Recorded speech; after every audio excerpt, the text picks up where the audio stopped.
नमस्कार। ब्रह्मास्त्र न्यूज़ पर आप सबका स्वागत है। मैं ब्रजेश शुक्ला। भाइयों बहनों, चुनाव ख़त्म हो चुका है। मोदी जी हैट्रिक लगा चुके हैं और उनका शपथ ग्रहण समारोह भी होने वाला है। तो जगह जगह, हर गांव में, हर शहर में, हर नुक्कड़ पर, हर चौराहे पर इस समय चुनाव की चर्चा चल रही है। हमारे साथ हमारे भाई नागेंद्र भूषण जी हैं। मैं इनसे जानना चाहूँगा, नागेंद्र जी, चुनाव तो हो चुका है, तो इस चुनाव से जो तथ्य सामने आए हैं, उन तथ्यों के बारे में कुछ आप विस्तार से बताइए कि इस चुनाव से आपने क्या सीखा। लोकतंत्र की विजय हुई। सभी देशवासियों को लोकतंत्र की विजय की हार्दिक बधाई और शुभकामना। ये लोकतंत्र है जिसके कारण से एक पूर्ण बहुमत प्राप्त करने के पश्चात भी उदास हैं, और वहीं दूसरी ओर पूर्ण बहुमत से काफ़ी दूर होने के बावजूद दूसरा गठबंधन प्रसन्न है। और रही बात जनता जनार्दन की, तो इस कड़कती धूप में लोकतंत्र को जिंदा रखने के लिए सभी भारतीय अपने घरों से निकले और ज़्यादा से ज़्यादा मतदान करने का प्रयास किया। काउंटिंग में जिस पार्टी ने जो भी मत पाया, आज समीक्षा का विषय है।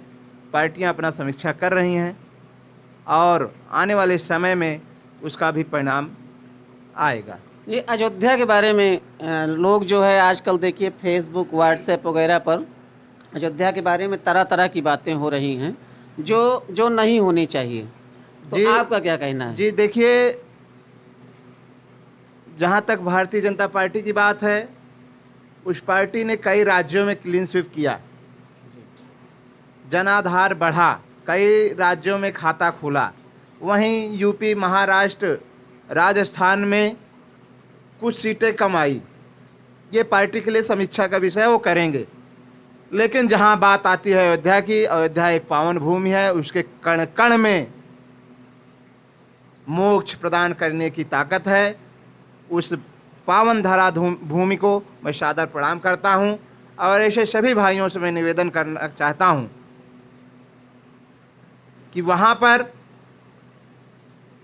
हिंदू और हिंदुत्व का ध्वज वाहक बने प्रत्याशी 5 लाख वोट पाए हुए हैं। वो कहीं न कहीं हमारे हिंदू भाई थे जिन्होंने अपने मत से उन्हें जिताने का पूरा भरसक प्रयास किया। और मुगल काल में खतना प्राप्त कर चुके, उसके पश्चात आज भी कुछ मानसिक खतना से ग्रसित लोग विपक्ष में वोट करके लल्लू सिंह को हराने का कार्य किए हैं। पार्टी इसकी समीक्षा करेगी। 5 लाख वोट पर्याप्त वोट होते हैं। वोट प्रतिशत कहीं न कहीं पिछली बार की अपेक्षा, पिछली लोकसभा की अपेक्षा इस बार बढ़ा है, लेकिन कहीं न कहीं स्ट्रेटजी में, रणनीति में कमी रही, जिसके कारण से जहां एक ओर देश की सभी नकारात्मक ऊर्जा एक साथ आ गई और कुछ सकारात्मक ऊर्जाओं को हम साथ लेके चलने में विफल रहे, जिसके कारण से नकारात्मक ऊर्जाएं सब एक साथ एक मंच पे आ गई, लेकिन कहीं न कहीं सकारात्मक ऊर्जा एक मंच पर एक साथ नहीं हुई। आप कई विषय हैं, आप देखिएगा उठा के। अच्छा, टिकट वितरण में क्या कुछ गड़बड़ियां हुई हैं क्या? देखिए टिकट, देखिए इस बार पहली बार ऐसा हुआ कि सरकार की एंटी इनकम्बेंसी होती है, लेकिन इस बार उत्तर प्रदेश में ये देखने को मिला कि पार्टी या सरकार की एंटी इनकम्बेंसी ना होकर के प्रत्याशी को लेकर के एंटी इनकम्बेंसी थी। और कहीं न कहीं प्रत्याशियों ने गड़बड़ किया था। प्रत्याशियों को लेकर के anti incumbency. Bharatiya Janata party के जो प्रत्याशी पिछली बार जीते थे, वो लोग जो है जनता से जुड़ाव नहीं रख पाए। जी, जनता से जुड़ाव नहीं रखे, लेकिन फिर भी जो कोर वोटर थे, जिन्होंने पिछली बार मतदान किया था, उन्होंने इस बार भी मतदान किया है। आप देखेंगे तो जितने वोट पिछली बार पाए थे उससे कहीं अधिक वोट पाए हैं। प्रत्याशी चेंज करते तो माहौल बदलता। प्रत्याशी अगर चेंज होते तो कहीं ना कहीं माहौल बदलता। अब आप बीजेपी माइंडेड हैं, अलग बात है, आप बीजेपी की तारीफ ही करेंगे, लेकिन जहाँ तक मैंने देखा है, मैंने पूरे क्षेत्र का भ्रमण किया है और लोगों से हमने जो है पूछा भी है और उनसे जाना भी है। लोगों का स्पष्ट कहना था कि सांसद जो थे यहाँ पर हमारे क्षेत्र में जीतने के बाद नहीं आए हैं। ये भी एक कारण, ये मतलब प्रमाण है। आप इसको आप मानिए। बिल्कुल, आप लोगों के माध्यम से हमने देखा भी था, लेकिन अभी तक स्थितियां ये थी कि मोदी जी के नाम पर लोगों का बेड़ा पार हो जाता था। उसी चक्कर में कहीं न कहीं प्रत्याशी रह गए। लेकिन जनता जागरूक है। अगर जो आपके हैं वो तो आपके हैं ही हैं। अगर आपको अपनी सामर्थ्य बढ़ानी है तो कुछ न कुछ एक्टिविटी करनी होगी। आपके पास 4 लाख वोटर थे, वो आज हैं। अगर आगे आपको नकारात्मक ऊर्जाओं के साथ लड़ना था तो अपनी शक्ति को बढ़ाना था, और वो कर नहीं पाए, जिसके कारण से आज यूपी में हार काफ़ी सीटों पर हुई है। इसको हम महाहार नहीं कह सकते हैं। आप देखिएगा तो 80 सीटें थी, 36 में भारतीय जनता पार्टी की विजय हुई है। 36 सीटें पर्याप्त सीटें होती हैं। हाँ, कहीं ना कहीं पिछली बार की अपेक्षा काफ़ी सीटें। आपको क्या लगता है अखिलेश यादव का प्रदर्शन अच्छा रहा है? नहीं, अखिलेश यादव का प्रदर्शन ये अच्छा नहीं रहा, ना कांग्रेस का अच्छा रहा। ये कांग्रेस और सपा के गठबंधन का प्रदर्शन अच्छा रहा, जिसके कारण से जिस दिन ये दोनों अलग अलग लड़कर देखेंगे 80 की 80 सीटें दोनों हार जाएंगे। देखिए, उस गठबंधन तो इनका भी कई दलों से था और सब ने मिलकर जो है लड़ा है।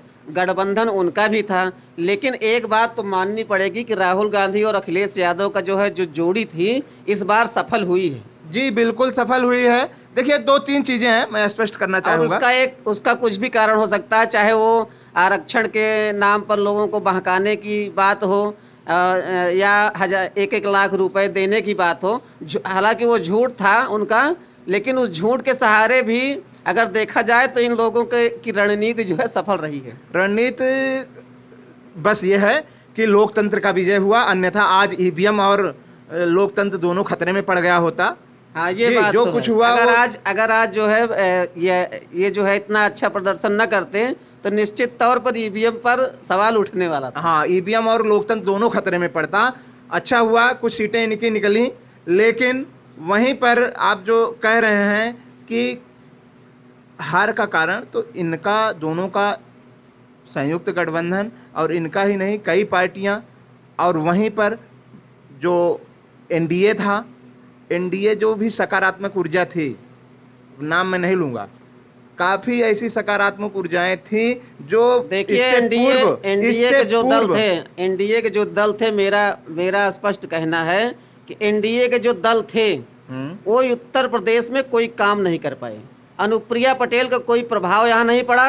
राजा भैया का प्रभाव पड़ा है कई जिलों में, कई मतलब संसदीय क्षेत्रों में। राजा भैया के कारण जो है ये जो है गठबंधन जो है उसको फायदा हुआ है।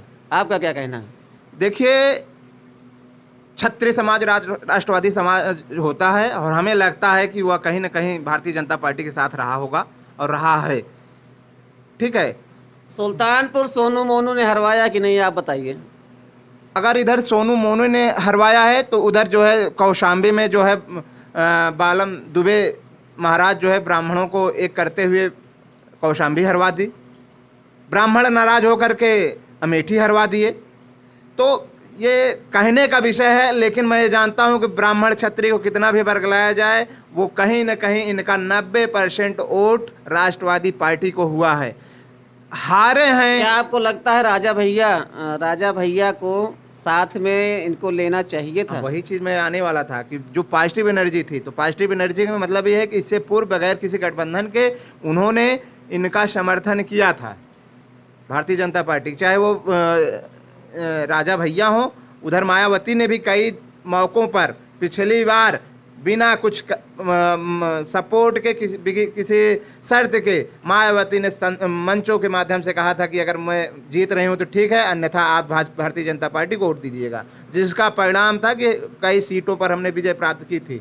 इस बार वह दलित वोटर कहीं न कहीं जो 20% पिछली बार मायावती वोट पाई थी, इस बार 10 पर खिसक गई हैं, और वो 10% वोटर कहीं न कहीं आरक्षण को बचाने के लिए, संविधान को बचाने के लिए जिस प्रकार से उन्होंने आडंबर रचा, उसके चक्कर में आकर के दलित वोटर कहीं ना कहीं सपा और कांग्रेस को वोट किए हैं। अच्छा, जैसे राहुल गांधी और कांग्रेस पार्टी ने, गठबंधन वालों ने जिस प्रकार से 1-1 लाख रुपया औरतों को देने का जो वादा किया था, और औरतें आपने देखा लाइन भी लगाई हुई थी कांग्रेस कार्यालय के बाहर, लंबी लंबी लाइन, और धूप में, इतनी तपती हुई धूप में जो है वो लड़के बच्चे ले करके जो है मुस्लिम औरतें वहाँ लाइन लगा रही थी, और 10 किलो राशन और इसका वो फार्म जो दिए थे भरवाने के लिए, तो फार्म और भर के निकली थी वहाँ पर।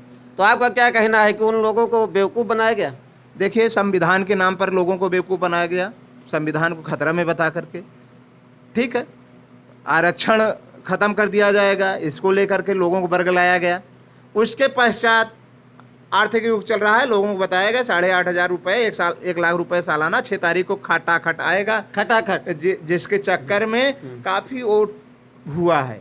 और कई पत्रकारों के माध्यम से, आप लोगों के माध्यम से देखने को मिल रहा है कि सपा कार्यालय, कांग्रेस कार्यालय के बाहर लंबी लंबी लाइनें लग रही हैं। तो कहीं ना कहीं 6 तारीख को लोग पासबुक लेकर बैंक पहुंच रहे हैं, कहीं कुछ आया नहीं है, इसलिए लोग जिस प्रकार से बरगलाया गया, तथ्यों की सही जानकारी उनको नहीं दी गई कि कितना भी कर लो हमारी सरकार बनने वाली नहीं है, कितना भी कर लो हमारी सरकार बनने वाली नहीं है, क्योंकि मैं पूर्ण बहुमत के लिए कहीं लड़ ही नहीं रहा हूँ। तो अब जहाँ उनकी सरकार है वहाँ दे दें 1 लाख रुपए। हाँ, ये बात आपने बहुत सही उठाई है। और भाई वहाँ हरियाणा में सरकार उनकी, वो हिमाचल में सरकार है, कर्नाटक, पश्चिम बंगाल आदि कई राज्य हैं जहाँ पे कांग्रेस और उनके गठबंधन की सरकार है। उन राज्यों में जो हमारी महिलाएं हैं, मातृशक्तियाँ हैं, उनके साथ न्याय करते हुए उनको 8,500 रुपये देने का कार्य करना चाहिए, जिससे इनकी विश्वसनीयता बनी रहे। बाकी ऐसा एक कुछ करने वाले नहीं हैं, ये केवल झूठ का प्रलोभन और मलाई काटने का कार्य सदैव से करते आए हैं, और जनता जान गई है। इसीलिए 6 राज्यों में इनको क्लीन स्वीप किया, बाहर का रास्ता दिखाया। जहाँ पे एक विशेष समुदाय की संख्या अधिक थी, वहीं पे अपना खेला करने में सफल हुए हैं। यानी जो पीडीए इनका था, पिछड़े में सिर्फ यादव, पिछड़ा, दलित और अल्पसंख्यक, ये इनका पीडीए का फार्मूला अखिलेश यादव और राहुल गांधी का जो है ये सफल हो गया। देखिए, पीडीए का फार्मूला और साथ में बेगानी शादी में अब्दुल्ला दीवाना ये भी के सहयोग से, पीडीए अकेले की बस की नहीं थी। जब तक अब्दुल्ला दीवाना ना होता, ये सीटें आने वाली नहीं थी। अब्दुल्ला दीवाना ना होता तो सीटें निकलने वाली नहीं थी। पीडीए के बस की बात नहीं थी। अब्दुल्ला दीवाना हुआ, और दीवानगी ऐसी चीज है कि न तो धूप देखती है, न आग, न पानी देखती है, न छांव। दीवानगी जब छाती है ना, तो फिर ऐसे ही सीटें निकलती हैं।